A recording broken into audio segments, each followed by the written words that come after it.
Order! Order! You are an incorrigible delinquent at times. Behave yourself, man!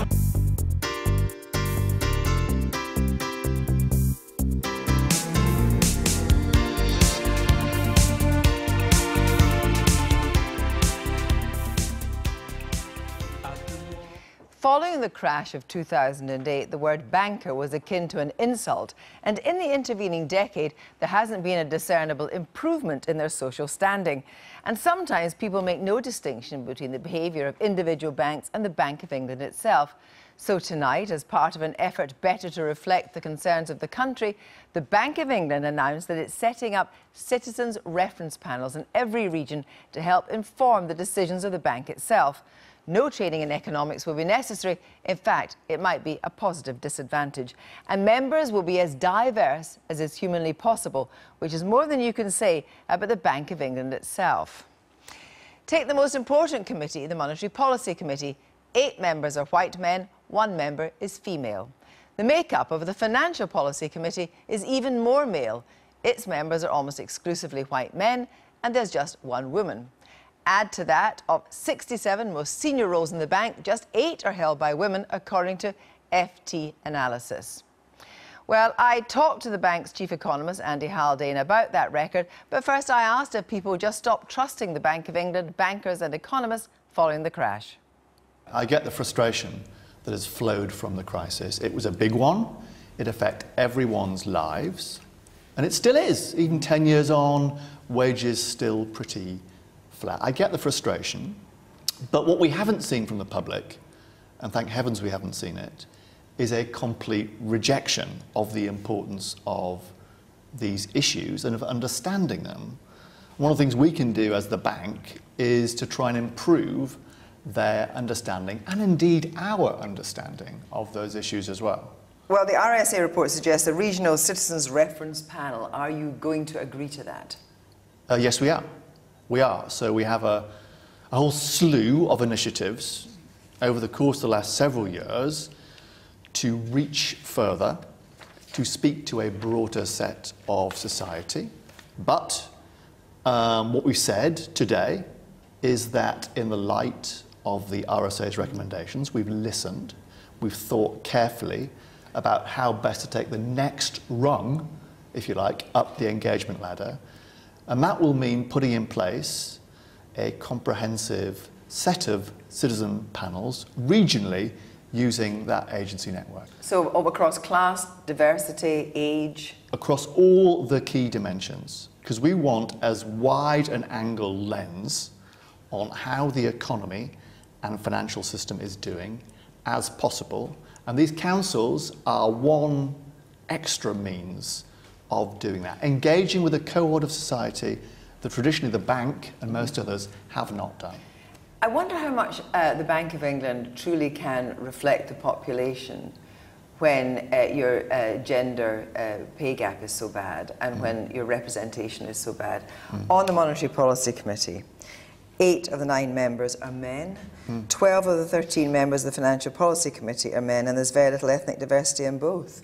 We need to do better. We've been absolutely clear about that on all of the dimensions of diversity, including gender, including ethnicity, and including the broader dimensions of diversity, which means thought and background and experience. And to some extent, these citizen councils I mentioned can be part of the answer in bringing different sorts of experiences. But they can't be a human shield. They're no human shield. Because I'm just going to throw another one at you. In terms of senior female employees, on average earn 24% less per hour than male counterparts of the Bank of England, according to your first gender pay gap report. 67 of the most senior roles in the Bank of England, 8 are held by women. Yeah. I mean, how quickly are you going to turn that around? Well, we have now targets on both the gender and ethnicity side that will take us to a better place, because the place we start is not remotely where we want to be. We're absolutely clear that we are on the case and we will make a difference. It's, you know, my background is different than many people here. Sometimes that's meant, you know, being here is not entirely straightforward. In what way? Well, you know, I was probably one of the first vintages that didn't go to Oxford or Cambridge, that didn't go to a public school, that might come at things from slightly different angles. The bank I joined might not have valued that as much as the Bank of England today. So, you know, people look around and they think, where are we going to put our money? We get nothing in the banks, particularly. A bit worried about stocks and just, we'll try something new. We'll try a cryptocurrency. And Mark Carney's talked about that, a possible anarchy, the no regulation. I mean, does the bank think that cryptocurrencies are essentially dangerous? Well, there's lots of potential risks there. One of which is the danger to the consumer from buying into this stuff. Yeah. Andrew Bailey, head of the Financial Conduct Authority, has made very clear consumers need to look before they leap very carefully when it comes to all matters crypto. They are not yet of a scale, less than 1% of global wealth, that would lead us to conclude, I think, that they pose a system-wide threat. They won't bring down the banks, not least because those banks are much better capitalized than they were a decade ago. Whenever things grow rapidly, whether it's unsecured debt or cryptocurrencies, we keep a careful eye, and we are. Would you ever buy into a cryptocurrency personally, just for a little flutter? I think not. I'm afraid I'm a chronically risk-averse investor, and far be it from me to offer any independent financial advice to anyone.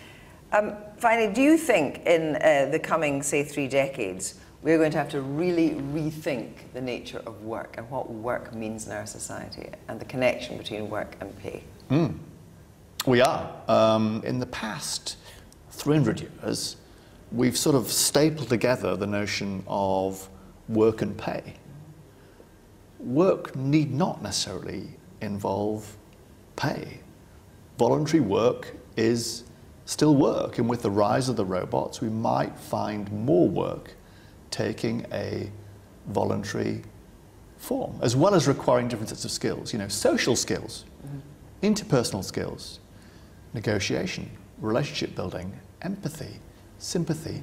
Much more of the world of work will, I think, in future draw upon not just on our heads and our hands, but also our hearts. The key point here is that we have dealt historically with these industrial revolutions by putting in place new frameworks and new institutions. All revolutions bring new jobs, and this one will be no different.